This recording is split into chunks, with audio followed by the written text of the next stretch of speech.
हर देशवासी के लिए बहुत ही गर्व का पल उस वक्त आया जब प्रधानमंत्री मोदी ने समुद्र के अंदर मौजूद प्राचीन द्वारका नगरी को स्पर्श करके प्रणाम किया।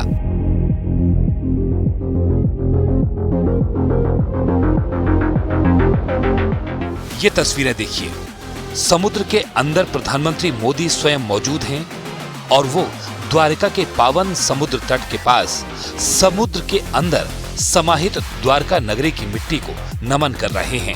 द्वारका में जाकर द्वारकाधीश के चरणों में प्रार्थना करने का सपना हर कोई देखता है, लेकिन प्राचीन द्वारका नगरी जो समुद्र में समाधि लगाए हुए है, उसके दर्शन दुर्लभ हैं और प्रधानमंत्री मोदी के माध्यम से पूरे देश ने इस दुर्लभ द्वारका नगरी के दर्शन किए हैं। मैंने वो पल बिताए जो जीवन भर मेरे साथ रहने वाले। मैंने गहरे समुद्र के भीतर जाकर प्राचीन द्वारिका जी के दर्शन किए। आज जब मैं गहरे समुद्र के भीतर द्वारिका जी के दर्शन कर रहा था, मैं पुरातन वही भव्यता, वही दिव्यता मनोमन अनुभव कर रहा था।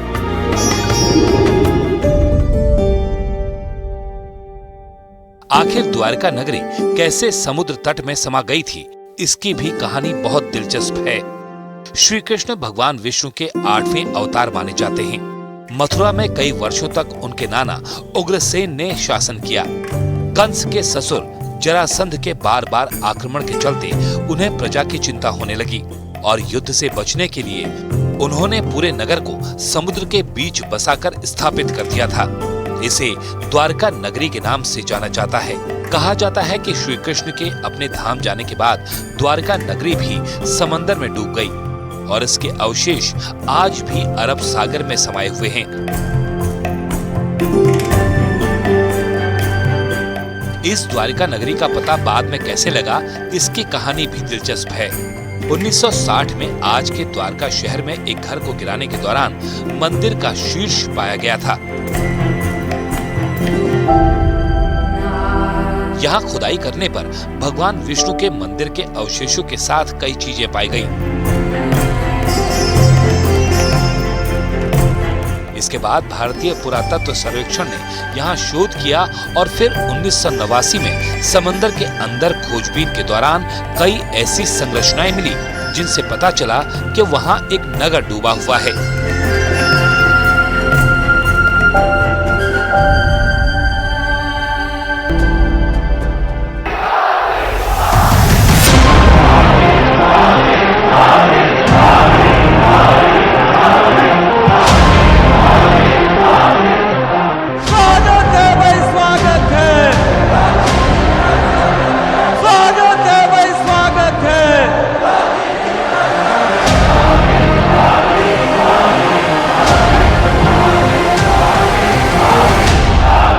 ये सरकार 400 पार के नारे लगा रहे हैं। भाजपा को 370 का माइलस्टोन पार करना ही होगा। अब अगले 100 दिन नए जोश के साथ काम करने का है। अब की बार 400 पार, अब की बार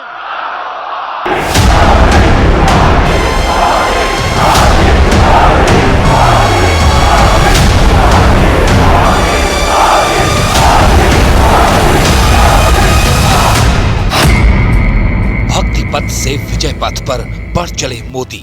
भारत के वैभव की तस्वीर भी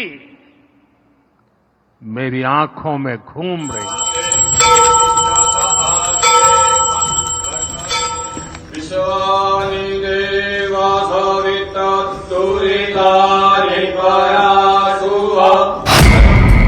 देव काज से देश काज पर निकल पड़े मोदी।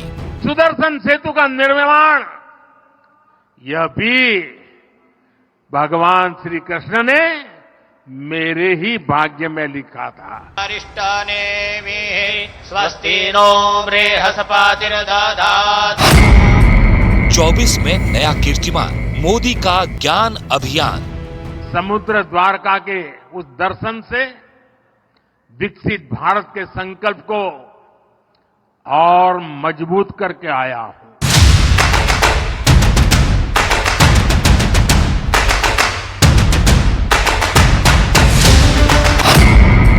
मोदी मैनेजमेंट से 400 पार का टारगेट, 24 की हैट्रिक की गारंटी दे दी है।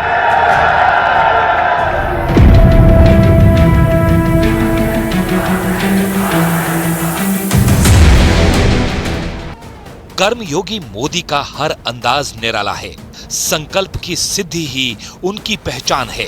गर्व से सीना तान नरेंद्र मोदी जब अपने गढ़े प्रतिमानों पर आगे बढ़ते हैं तो पूरे हिंदुस्तान की शान बढ़ती है। नरेंद्र मोदी जो कहते हैं समय पर करते हैं।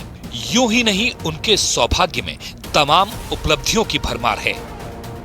सुदर्शन सेतु का निर्माण यह भी भगवान श्री कृष्ण ने मेरे ही भाग्य में लिखा था। मुझे खुशी है कि मैं परमात्मा का आदेश का पालन करके इस दायित्व को निभा पाया।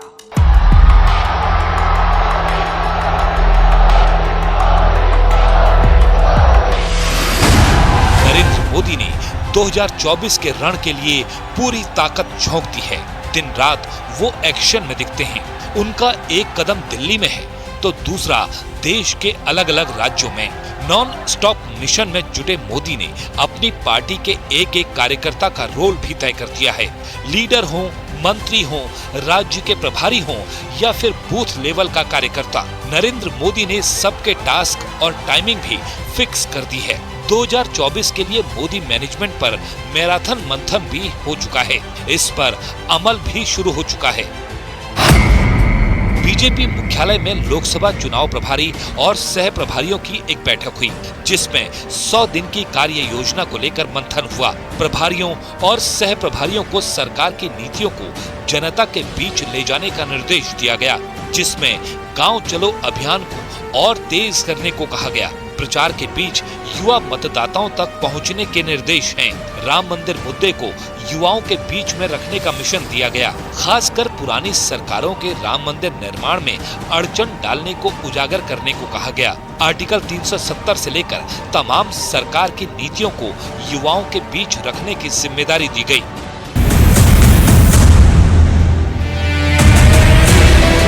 बीजेपी हेडक्वार्टर में हुई बैठक में मोदी के ज्ञान अभियान को आगे बढ़ाने पर जोर दिया गया। नरेंद्र मोदी ने 2024 के रण में सबसे ज्यादा फोकस ज्ञान पर रखने की नसीहत दे रखी है। आप भी जानिए मोदी का ज्ञान अभियान क्या है। पीएम मोदी के ज्ञान अभियान में जी का मतलब गरीब से है, वाई का अर्थ यूथ यानी युवा से है, इसमें ए के मायने अन्नदाता यानी किसानों से है और एन से नारी बनता है। नरेंद्र मोदी ने इन्हीं 4 को 2024 की रणनीति के केंद्र में रखा हुआ है। पीएम मोदी इसे जातियों का नाम भी देते हैं। मेरे लिए देश की सबसे बड़ी 4 जातियां हैं। मेरे लिए सबसे बड़ी जाति है गरीब, मेरे लिए सबसे बड़ी जाति है युवा, मेरे लिए सबसे बड़ी जाति है महिलाएं, मेरे लिए सबसे बड़ी जाति है किसान। 4 का हो जाएगा ना, इसका मतलब सबका हो जाएगा। ऐसा लगता है कि प्रधानमंत्री नरेंद्र मोदी के लिए राजनीति सत्ता का खेल भर ही नहीं और कुर्सी ही अंतिम लक्ष्य नहीं है। इसीलिए प्रधानमंत्री नरेंद्र मोदी अपने विरोधियों से हमेशा 4 कदम आगे रहते हैं। जन आकांक्षाओं को अपने पक्ष में मोड़ने में माहिर मोदी चुनावी मैनेजमेंट के भी मास्टर कहे जाते हैं।